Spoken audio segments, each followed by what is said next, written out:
For us to dig into concepts like sound synthesis and equalization, we'll first need to build a working knowledge of some of the terminology we use to describe how sound works and why one sound might feel or be perceived as different from another sound.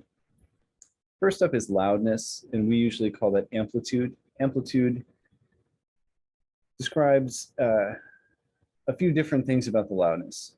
One way of looking at amplitude is the peak displacement, or the maximal amount of energy. Here's a waveform. This is a graphic depiction of sound over time. And the point at which our wave is the furthest from no energy, 0 would be the middle here. That describes the peak amount of energy. RMS, another way of looking at amplitude, is basically the average loudness over time. But here's the sound source. This is what we're looking at.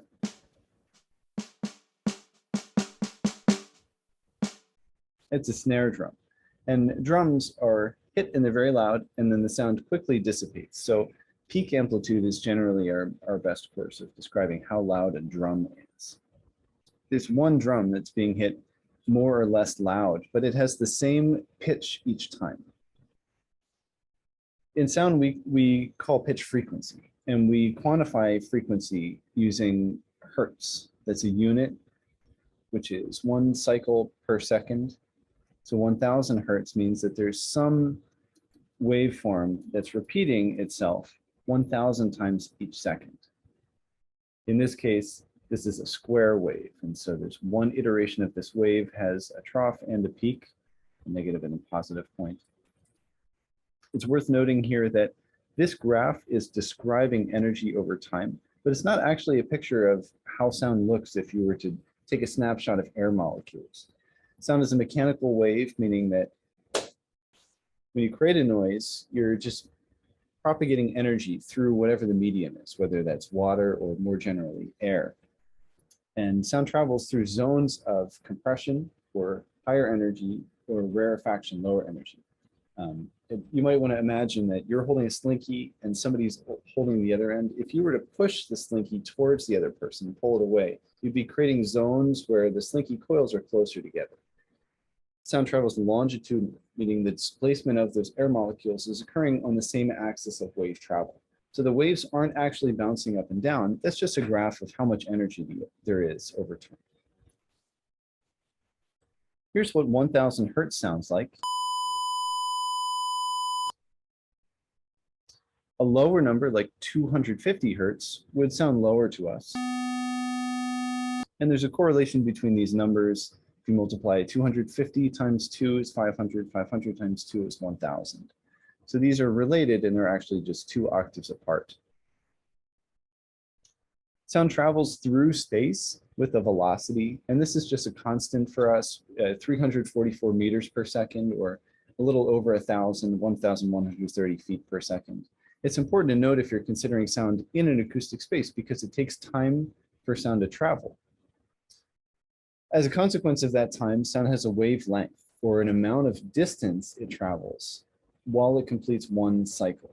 And the wavelength would be the speed of sound divided by the frequency, so feet per cycle. This is important because if you record the same sound with multiple mics, which is extremely common, especially in drum miking. Let's duplicate this track. And let's say that our 2 snare drum mics happen to correlate with the wavelength of the pitch of the snare drum. Well, here's what would happen if we add the signal together. Nothing, because if you're adding positive and negative together, they always zero out, but this exact offset is unlikely. What's more likely is that we'll get some sound that's this. And when it is shifted over just by a little bit, like let's say 1 millisecond,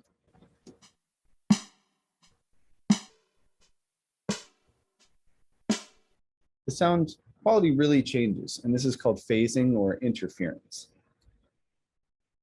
Another quality of sound is the harmonic content. And that's a set of the fundamental, the pitch that we're calling a sound, and a bunch of multiples of that sound, which are usually present. Here's what just the fundamental of 250 would sound like. Note how loud this signal is. And when we listen to the same fundamental pitch, 250, but with more harmonics present, exactly the same loudness, but it's perceived as much louder because our ears are tuned around those higher harmonics. And in fact, the ability to correlate harmonics with the fundamental is the reason we can tell a piccolo apart from the rest of an orchestra. And finally, the envelope describes the difference between this sound and this one.